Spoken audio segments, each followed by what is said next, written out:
Tengan ustedes muy buenas noches. En el programa de hoy, por la sala virtual de Multialoe, queremos hacer la presentación del libro que hemos escrito Laura, mi hija, y yo,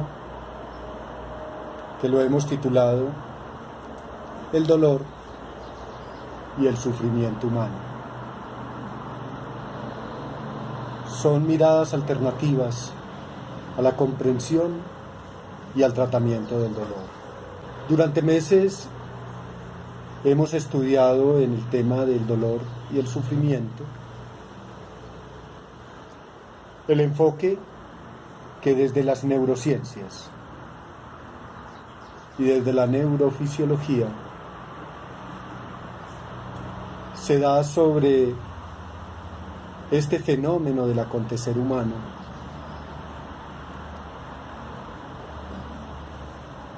en la comprensión del dolor.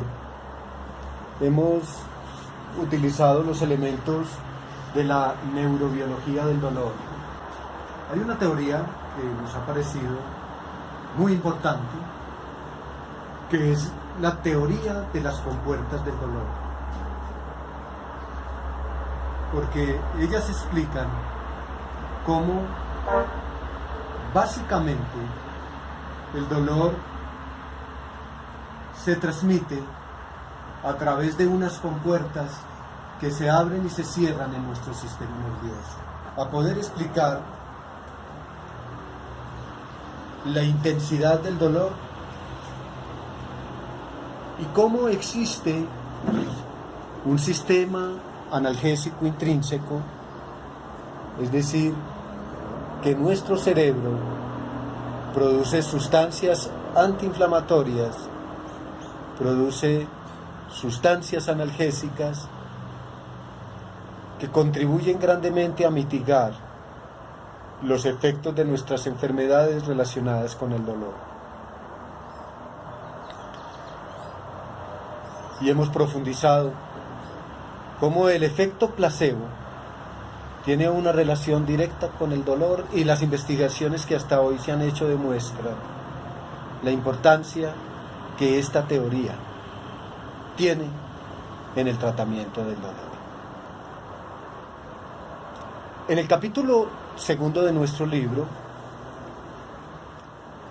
hemos hablado del dolor de cabeza y lo hemos definido.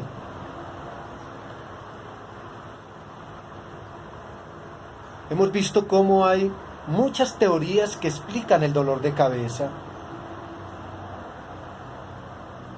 y hemos encontrado muchas de las causas del dolor. Por ejemplo, los accidentes traumáticos cervicales o craneales,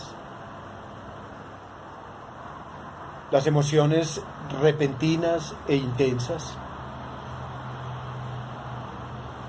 el cansancio tanto físico como intelectual, cómo hay una relación directa entre la alimentación y el dolor de cabeza.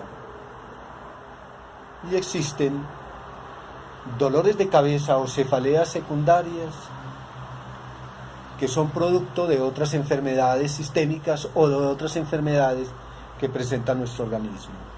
Nos hemos detenido en estudiar la relación que hay entre el dolor de cabeza y la psicología. Sobre las teorías del dolor, y me parece importante podérselos explicar a ustedes, es que el dolor se produce como consecuencia de alteración de los sistemas neurotransmisores. Es decir, en el organismo y en nuestros nervios existe un lenguaje químico que es el lenguaje de la sinapsis, en el que muchas sustancias que posteriormente vamos a definir o se sintetizan o se almacenan o se degradan o el organismo las recaptura o las inactiva, y son precisamente esas sustancias las que generan el lenguaje químico de la sinapsis, y a través de ese lenguaje químico nosotros podemos explicar las alteraciones en los neurotransmisores. Además, hemos encontrado que en nuestra alimentación nosotros podemos ingerir una serie de aminoácidos que son neurotransmisores. Esos aminoácidos, como el aspartato, como el ácido GABA-aminobenzoico, como la glicina y como el glutamato, pueden aumentar la intensidad del dolor porque abren los canales iónicos de las células nerviosas, permitiendo que la neurotransmisión se produzca, transmitiendo dolor. Además, queremos profundizar en lo que hemos llamado los mediadores periféricos. Mediadores como los hidrogeniones, como el ion potasio, la serotonina, la noradrenalina, el óxido nítrico, las citocinas, las bradiciminas, las prostaglandinas, los eucosanoides y la sustancia P.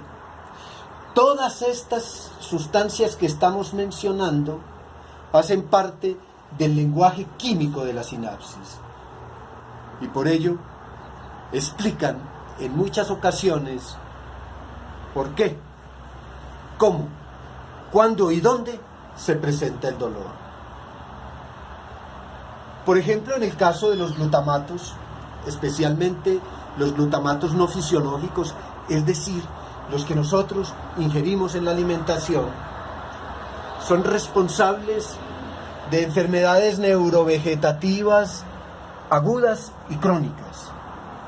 A su vez, pueden producir hipoxia, isquemia y aún problemas como la apoplejía, la enfermedad de Alzheimer o desórdenes vasculares cerebrales.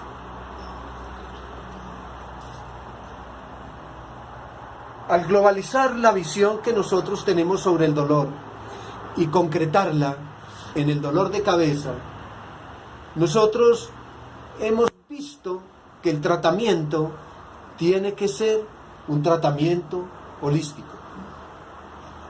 No solamente la farmacología, sino las plantas medicinales, técnicas como la relajación y la autogestión, la homeopatía, las esencias florales, los aceites esenciales, son coadyuvantes bien importantes en el tratamiento del dolor.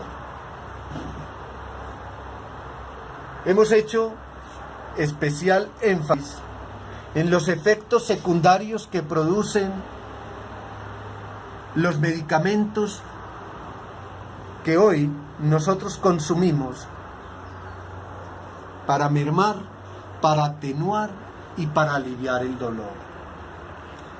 Y es por esa razón que pensamos que holísticamente el tratamiento del dolor y muy particularmente el tratamiento del dolor de cabeza puede realizarse mediante otras técnicas que hagan que la medicina sea más holística y concretamente que podamos encontrar en las plantas medicinales, en los aceites esenciales y en la aromaterapia los tratamientos alternativos para ese padecimiento que para muchas personas significa aún la pérdida del amor y de los afectos. Como alternativas para el tratamiento del dolor de cabeza, y dependiendo si podemos definir el dolor de cabeza como cefalea tensional o como una crisis hemicránica o como una cefalea recurrente o una cefalea por traumatismo cervical, En homeopatía se utilizan diluciones de muchas plantas medicinales que tienen acciones desinflamatorias y analgésicas. Por ejemplo, en las cefaleas tensionales se utiliza la dulcamara, como se utiliza también el acta racemosa. Y en las crisis hemicránicas o en las hemicráneas se utiliza la belladona, el apis o la nuez vómica. Las preparaciones que desde la homeopatía se hacen para el tratamiento de las cefaleas recurrentes, por ejemplo, las saliciláceas, y muy común la recomendación de la calcárea fosfórica. Y finalmente, aquellas cefaleas producidas por traumatismos cervicales, la utilización de las diluciones de árnica. En nuestro libro hemos hecho especial énfasis en la investigación sobre plantas medicinales que tienen acción sobre el dolor y particularmente sobre el dolor de cabeza. Las plantas medicinales tienen sustancias o grupo de sustancias que en cantidades variables actúan sobre los nervios, produciendo desinflamación, analgesia y en muchos casos no el alivio, sino la cura del dolor. En las plantas medicinales se encuentran sustancias como la atropina, la morfina, la ergotamina, la nicotina, la cafeína, el cannabinol, la quinina, que intervienen directamente sobre las sinapsis nerviosas, produciendo en muchos casos el equilibrio que el organismo requiere para obtener la cura. Plantas como la Angelica sinensis o Don Quai, el grosellero negro,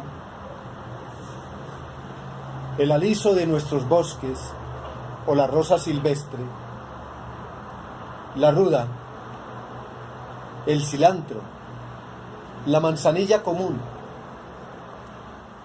Muchas plantas de las que nosotros extraemos aceites esenciales como la menta o la lavanda, o extractos como la valeriana, la pasiflora y la salvia.